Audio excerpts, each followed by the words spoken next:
Oscar Aza.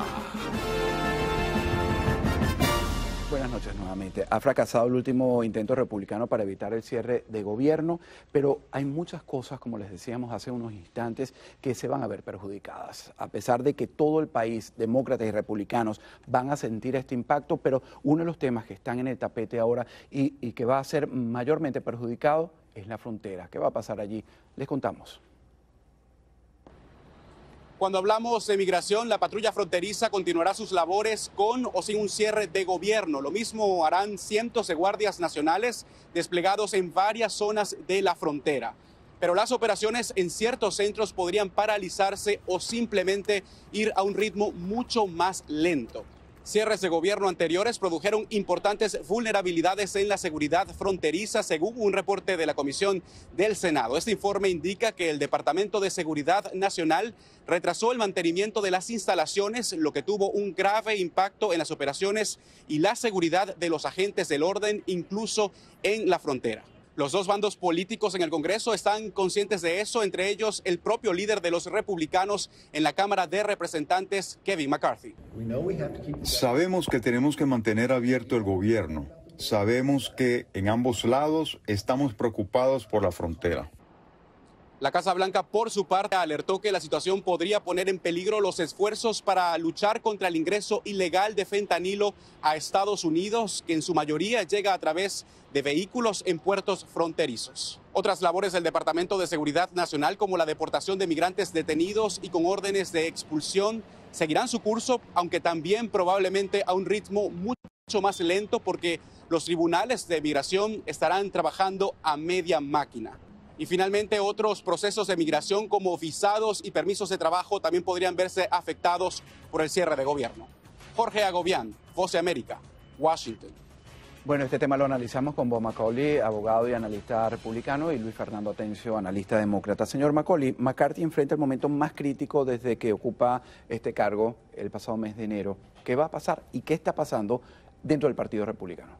Esto refleja lamentablemente una pelea dentro del partido de un grupo pequeño que no les gusta nada. Kevin McCarthy siempre han estado amenazando a él de sacarlo como el presidente de la Cámara, y él tiene un margen de apenas 5 votos, él puede perder hasta 4, y entonces gente como Matt Gaetz de Florida, que él peleaba con él cuando en enero o febrero, cuando Kevin McCarthy entró. Entonces esta gente, todo es simbolismo, porque no pueden hacer nada sin el compromiso con el Senado, con el presidente. Negociar requiere tener una fuerza, una alternativa buena, y esto va a dañar a los republicanos frente al público, no va a alcanzar nada y va a debilitar a Kevin McCarthy, porque hay un grupo de caóticos, 5 o 6 personas que están frenando todo, y la única alternativa de Kevin McCarthy es hacer un arreglo con los demócratas, es decir, vamos a hacer algo limpio, 6 semanas sin ninguna condición, pero sacando votos de los demócratas. Estos 5 o 6 van a pedir una votación para sacar a Kevin McCarthy. Es muy lamentable, es muy infantil, pero estas personas yo creo que son responsables. Kevin McCarthy está haciendo lo mejor posible. Luis Fernando, el cierre es inminente, no hay acuerdo, la fractura con este pequeño grupo, pero es evidente dentro del Partido Republicano. ¿Qué nos espera, visto desde el lado demócrata? Además de la parte política que ya analizó el señor Bob, también en la parte real. Bueno, la parte real, primero que todo, gracias por la invitación de nuevo. Es importante ver que este es un grupo radical que estamos hablando, que tienen este poder, porque Kevin McCarthy se lo dio después de 15 rondas de votación para que él fuera el líder de los republicanos en la Cámara Baja de Representantes. Ellos tienen este poder de quitarlo con un voto, con un referéndum revocatorio. Entonces, cuando vemos los efectos reales, no solamente del lado demócrata, sino para todos los americanos y todos los que vivimos en este país, vemos que alrededor de 4 millones de trabajadores federales van a estar sin sueldo. Vemos que, por ejemplo, investigaciones investigaciones de OSHA y de la EPA van a sufrir. Esto va a perjudicar a millones de personas. Entonces, los efectos, y esto solamente al principio, si vemos también en la economía, perdemos 6 billones de dólares por cada semana que está cerrada nuestra economía, que está cerrado el gobierno. Entonces, lo que yo veo es que hay una disonancia entre lo que los republicanos dicen que son sus prioridades y cuando van a la acción no lo hacen. Dicen, por ejemplo, hablamos de la frontera, dicen que es una prioridad, pero no hacen lo necesario para que se mantenga con fondos. Y eso es en todos los temas. Claro, recuerdo que en 2019 ese cierre de 35 días, los trabajadores aeroportuarios, cuando creo que ambos partidos se dieron cuenta de que el país iba a ser totalmente paralizado, es que deciden reabrir, ¿no? ¿Pasará algo parecido? ¿Calculan, estiman cuánto pudiera...? Llegará un momento en que el público va a exigir esto. Como hay un presidente demócrata, él va a tratar de maximizar el dolor y la apariencia de sufrimiento, inconveniencia en los parques, los aeropuertos y todo, como hizo Barack Obama en 2013. En 2018 o 2019, cuando Trump era presidente, él trató de minimizar porque allá no había acuerdo dentro del Congreso republicano. Entonces, esto no es el fin del mundo. El gobierno federal va a pagar su nómina en el 15 de octubre y la gente va a recibir, suponiendo que hay un arreglo antes, pero va a ser inconveniente para muchos, va a molestar mucha gente y no va a alcanzar a nada. O sea, esto es totalmente, para mí, inútil.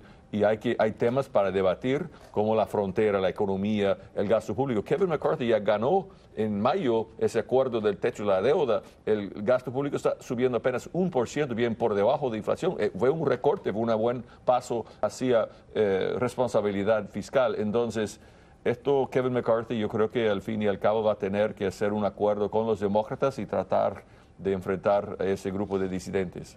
Brevemente, para pasar a, por cierto, a la muerte de la senadora Dianne Feinstein, de 90 años de edad, ya con una salud deteriorada, pero la senadora más longeva.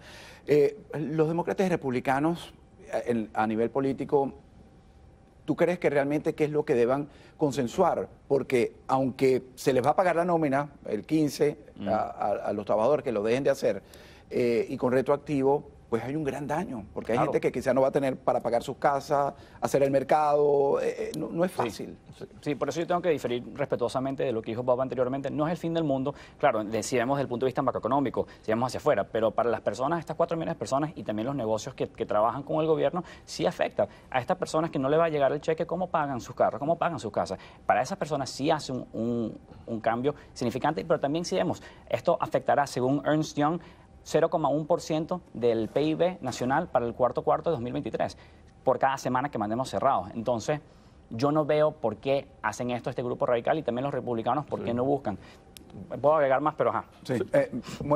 Nos queda un minuto, entonces tengo que decir, quiero hablar de la senadora Feinstein. Yo sé que quería agregar algo, será en otra oportunidad. Hábleme de ella, de la muerte de esta senadora. No pierde su puesto, por supuesto va a ser designado. Era una senadora muy seria, muy respetada, que lamentablemente quedó tiempo demasiado. Ya estaba cayendo en su salud mental, física, ya no estaba capaz de ser senadora, lamentablemente. Pero yo vi un video de ella en 2017 haciendo preguntas serias con la señora Barrett en su nominación para la Corte de Apelaciones. O sea, hizo buenas preguntas, una persona muy seria, era alcaldesa de San Francisco, una abogada muy seria, y entró en ese grupo del Año de las Mujeres después de la Inquisición de Clarence Thomas con Anita Hill en 91. 6 mujeres ganaron el Senado en 92, cuando Bill Clinton ganó la presidencia con Hillary Clinton.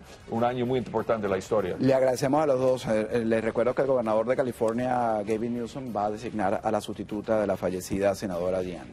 Gracias a Bob Macaulay y Luis Fernando Tencio por habernos acompañado la noche de este viernes. Nosotros, amigos, al volver en Venezuela parece estar en juego la fecha de las elecciones primarias en las que la oposición escogerá al rival de Nicolás Maduro en 2024, probablemente. Entre tanto, México invita a cancilleres de 10 países para examinar cómo detener el imparable flujo migratorio hacia la frontera de Estados Unidos. Miles de venezolanos y cubanos son parte importante de este éxodo que no se detiene. Veamos. Entonces tenemos que ponernos de acuerdo. No es un asunto de México, nada más. El gobierno mexicano invitó a cancilleres de 10 países de América Latina a una próxima reunión en México para analizar un plan conjunto de atención a la migración. Pero tenemos que evitar que se incrementen los flujos migratorios. De esta manera, el país azteca intentaría frenar el aumento incontrolable de migrantes que llegan a la frontera sur, deseosos de cruzar su territorio y llegar a Estados Unidos. Según datos compartidos por el presidente de México, las autoridades fronterizas estadounidenses interceptaron a más de 140,000 en la frontera entre ambos países en la primera quincena de septiembre, lo que pudiera representar un nuevo récord. Yo salí de Cuba ni de Guyana, Brasil, Perú Perú, Colombia y Colombia, aquí México. Honduras, Guatemala y México.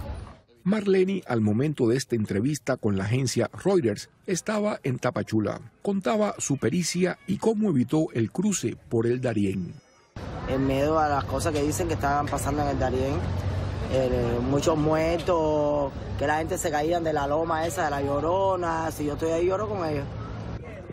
La gran mayoría de quienes han realizado la llamada travesía lo han hecho por Nicaragua, que en noviembre de 2021 estableció el libre visado para los cubanos. El régimen castrista, tras las masivas protestas de julio de 2021, siguió el histórico guión y abrió por esta vía la válvula de escape para disipar la presión interna existente. O sea, Cuba, Nicaragua, y de Nicaragua cogimos, por la travesía normal. Gerson es parte de los 20.000 cubanos que, según cifras extraoficiales, están en Tapachula, con la proa puesta al norte. Muchos van a Nicaragua, pero en avión. O sea, llegan de su país directo en avión. De Nicaragua es donde ahorita empiezan la travesía. Según relata la directora de este albergue musulmán en Tijuana, muchos cubanos han pasado por ahí mediante la ruta Habana-Managua, Estados Unidos. Según cifras de la Oficina de Aduanas y Protección Fronteriza estadounidense, más de 400.000 cubanos han sido interceptados en los últimos 2 años ingresando a Estados Unidos. Es decir, más del 4% de la población de la isla de gobierno comunista.